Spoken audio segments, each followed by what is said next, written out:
करे कर पल पल हलचल चल थल तेरे ना रवि गई कोई लग बन गई कोई छक डूब गई लग सा दूर से कौन ले रख की रग रग डग की रग रग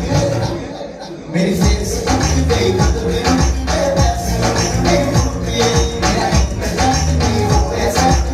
तेरे घर चल छूट गए